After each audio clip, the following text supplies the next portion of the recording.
It's a pleasure to have Professor Satinder Dhiman, the President of International Chamber for Service Industry, visiting India this year. Hearty welcome to you, Professor Saab.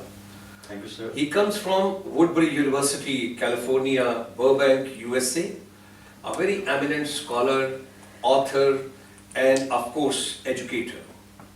He had been in India earlier as a student and as well as a teacher come educator and authored number of books. Having gone to United States, once again he became a student also, and he's an educator also, and once again he is devoting and spending lots of time on the creativity, writing books, bringing something new to the civilization, whatsoever can be added up to the education system. Hearty welcome, Professor. Thank you, sir. Now, in the last episode, we were talking about Indian epics, we were talking about some eminent Indians, particularly coming from the historical perspective, from our heritage. If I have to reframe, because most of the time it is conveyed that the Indian curriculum or the syllabi is not at par with the education system, what is required globally, which is to be acceptable. So that anybody moving from here, any point of time, they should be keeping the pace in education at par with others. If I have to reform my curriculum, my syllabi, my entire education process, how do I link it up with rich heritage of India? That's the most vital question that I think the whole education system should be debating about. I believe that in order for any education system to be successful, it has to have a very sound, what is called foundation. And what happened with India was that we have been under British rule for many years, and then when we became free, we were not able to sever our relationship with the British education system. Now, I'm not criticizing that. What I'm saying is, what happened was, as we were during those 200, 250 years, we kind of moved away from, systematically, we moved away from Indian roots. So we borrowed certain systems which were not germane to our essence, which were not germane to our own sort of upbringing. And yet they were successful. We were churning out peons and clerical people for the most part. So the creativity was missing because it was a system. It's like grafting. You take something from outside and you graft to the soil, but the soil has to accept it. There has to be some kind of acceptance on both levels. I believe that if India wants to compete in the world market or in the world arena, first of all, it has to strengthen its own roots, which, in my opinion, they are not strong at this time because we are not really sure who we are. We are not sure whether most of the people, I travel around in India and they are very surprised when I talk about Bhagavad Gita. They say, this professor is coming from America, he should be talking about American system. I do that. I talk about American experts also, but I try to bring it back to the Indian context. What is a part of our soil? Hamari mitti ki khushboo kisme aayegi? So I try to bring that to the epics, to our own saints and sages and great people, and that resonates with them, and many people feel surprised that nobody told us that. Nobody has pointed out that there are so many great parts to our own culture, but we have kind of westernized our education. What we should do is, we should take the roots from Indian civilization, Indian culture, Indian heritage, and then we should marinate that, then we should blend that, as I said in the previous episode, with the Western models, the best practices of the Western model. But the roots have to be Indian. I'm very clear about that, because if the roots are not there, if the foundation is shaky, the building cannot be on a solid ground. So now, to give you an example, for example, in the early education, our stories should come from our own culture, our own heritage. We have so many, experts, so many scholars, so many writers, talk about poetry, talk about epics, talk about religious upbringing. I come from Punjab, and I was exposed to Gurbani, for example. It is such a marvelous piece of poetry. It is not just something you do on Sunday or you do on kind of religious holidays. It is something should be a part of your life. Religious, spiritual outlook should become a part of your life. Why? Because we are spiritual beings. We are, as somebody said, we are not human beings on a spiritual journey. We are spiritual beings on a human journey. Wow. That root has to be nurtured every day, because as you know, if you just teach students about skills, then they will become like machines. They will be very good employees, but there won't be any satisfaction. There won't be any gratification. There won't be any fulfillment. And when that is missing, it creates social problems. It creates family problems. So we have to educate the whole person. We have to bring our education to integration level. But for that, we have to be very deliberate and very intentional in drawing, extracting strands, threads from all Indian practices so that we can blend that. So that a student who goes through K through 12 or 1 through 12th grade, they really know their own great leaders, their own great teachers, which is not the case these days. I was very surprised in one of the colleges I was speaking last year, and I asked some questions about, have you read this? Have you read this? For example, I'm working on 2 books on Bhagavad Gita and leadership, so I asked them, have you studied Bhagavad Gita?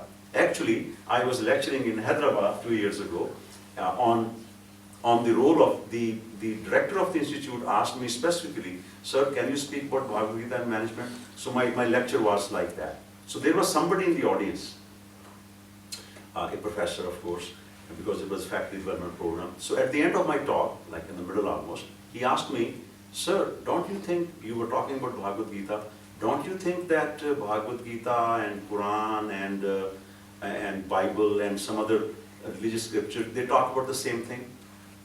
That was an interesting question. So I asked him, I said, sir, have you read those things? He said, no, suna hi hai, log batate hain. Then I said, we can't have a discussion. If you have not read something and you are giving an opinion about it, and then I requested him, I said, you are a teacher. You should be very careful about what you say, right? So this is the problem with our mind now. Everybody knows, you ask anybody, do you know about Bhagavad Gita? Yes. What is the message? Karma Yoga. That is just the basic part of it. It is not the whole story. But then you ask them, what is Karma Yoga? They are not really clear about it. They know outline. Ke karam karo, phal ki ichha na karo. But the question is, how can you do karma without expecting results? So the idea is that one should be told that you are doing karma, action, which you cannot really not do, but your attitude has to be different. You should do it, as I said yesterday, with an attitude of offering. That is Karma Yoga. Karma Yoga is not Karma Karo Phal Ki Ichha Na Karo, because that is impossible. Everybody does. Now we are sitting here, we are doing some karma, but we are expecting some result out of that. There is an outcome out of that. But if I say the outcome should be to benefit me, to make me feel important, then Bhagavad Gita says it is not a pure motivation. Then it is not Karma Yoga. We are doing karma every second. How to make a yoga out of karma? How to make it kind of, you do the karma without trying to be attached to that. That is the kimia, that is the alchemy of Karma Yoga. So what I discovered was, people know very kind of like superficially about our epics, about our own religious scriptures. There's not a deep understanding of that. Or they may read every day, but it doesn't click, sort of thing. Like yesterday I was mentioning something from Gurbani, Nanak Nirguniya Gun Kare, Gunavantya Gun De, which means that the knowledge stream comes from some sort of divine force, some divine source. But it also enhances those people who already have knowledge. Understanding this part is very, very important. In another place, Gurbani says, Home dirg rog hai, daru bhi isma. Meaning, ego is a big disease, is a big problem. But the solution to the ego is also within the ego itself. This is also a Karma Yoga sort of understanding. Karma can be binding, but if you know how, the attitude, then it can be liberating also. So the solution of karma, getting out of karma binding, or karma sansar, or karma yoga, or the karma jal, I should say, comes from the karma itself. Now this is just one example. We can take some other examples. For example, I remember, but then before I go there, I would like to tell a story about, a quick story about, it is also very important that we preserve the purity of teachings. Mixing nahi honi chahiye usme koi. There is no room for fusion. You know, when you are talking about roots, it has to be pure. Your teaching. I remember a person whose cow became sick, and he goes to a naturopathy doctor who used to treat animals with natural remedies. So this person, doctor said, sir, what you need is when you go home, you need to take some butter, like maybe 500 grams of butter, and then you mix that butter with pepper, kali mirch. के साथ mix करके उसको पिला दो, ठीक हो जाएगी, पेट ठीक हो जाएगा, right? That was the solution. So now this person goes home and starts preparing the medicine. So he takes out the pepper, 2 tablespoons of pepper, and then he tries to, when he started adding butter, he thought, butter comes from milk. Milk is already inside the cow. So why should I give butter? तो उसने काली मिर्ची खिला दी उसको, and the cow became more sick, right? And then he goes to the doctor again. So the formula change कर दिया, it's not allowed, it should be pure. So he goes back to the doctor and he says, doctor, your formula didn't work. My cow became more sick. तो उन्होंने कहा, how did you do it? कैसे किया था आपने? Then he told the story. So then the doctor explained that even if cow, the milk is there inside the cow, and the butter is within the milk, but the cow's system does not have the mechanism, उसके लिए आपको बाहर निकाल कर उसको churn करना पड़ेगा. You have to take it out and churn it, and then butter will show up. The butter is there, but the cow is not capable of extracting that, right? Same way, teacher does that. Teacher is able to churn out things and is able to give it back to the student. So the teaching has to be preserved in a pure manner. It should not be आप अपना उसमें तीर तो करना लगाइए. That is the beauty of our own culture. It should be preserved, implemented in a very pure, purified manner. Okay. Any questions? Sir, I have a question. What is the difference between a ego and a self-respect? इन दोनों में बहुत ही thin line होती है, वो क्या है? हम कैसे जान पाए कि वो ego है या हमारी self-respect है? If I may be honest about your question, the person who is asking the question, or the person who has this question, not just you, whoever has this question, is it my ego talking now, or is it my self-respect talking now, knows the answer to that question. Why? You see, what is the definition of ego? E stands for edging God out.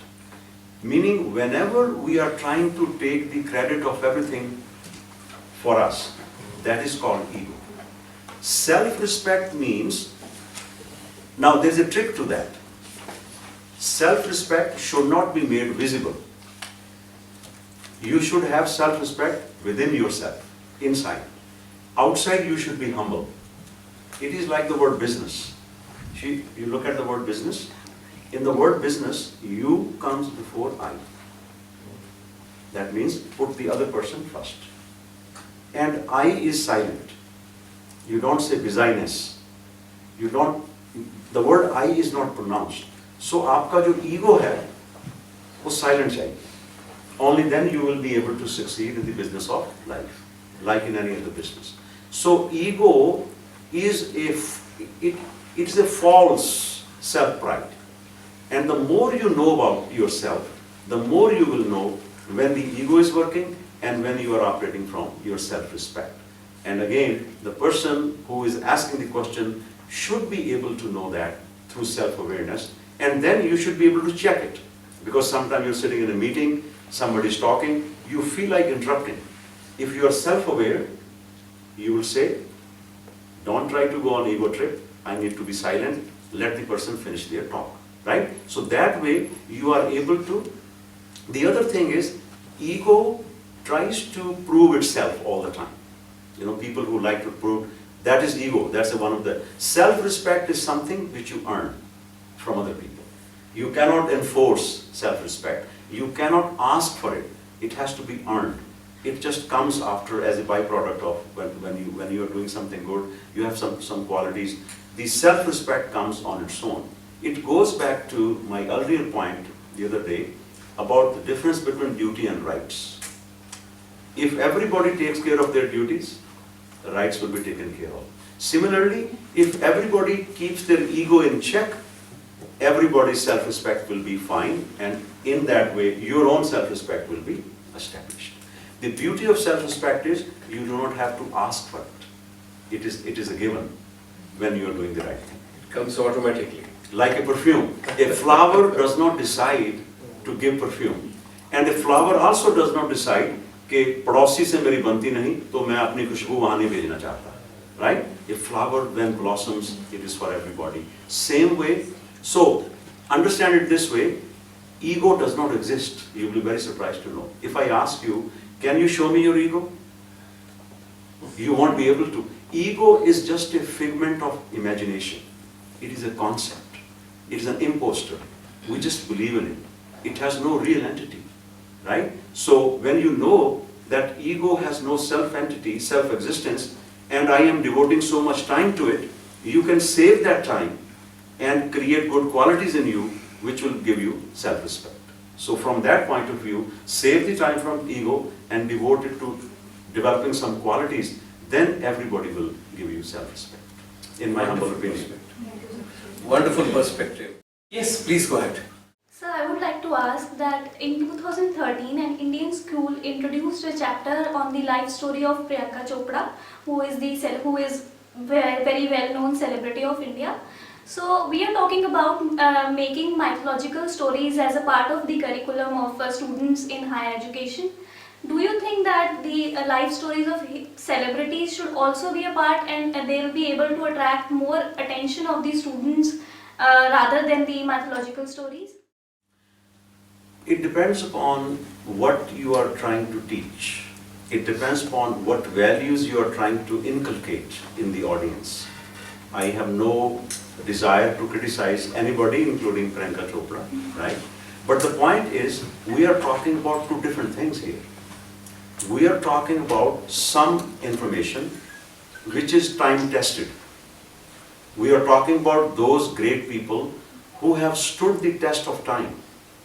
Many celebrities may not stand the test of time. I will give you an example. There are many great scholars. Let's not talk about scholars first. There are many great celebrities. After 10-15 years, people forget them. Same way songs. Some songs become very hit, they hit the charts, but after 2-3 years they are gone. But classical music stays forever. Why? Because classical music is based on certain truths which are absolute. The people that I'm talking about, those people have stood the test of time. So there is nothing wrong with studying sports people and celebrities from movies, no problem. But वो विभाग अलग है, department थोड़ा सा अलग है वो, right? And I have no authority and no expertise to speak about that.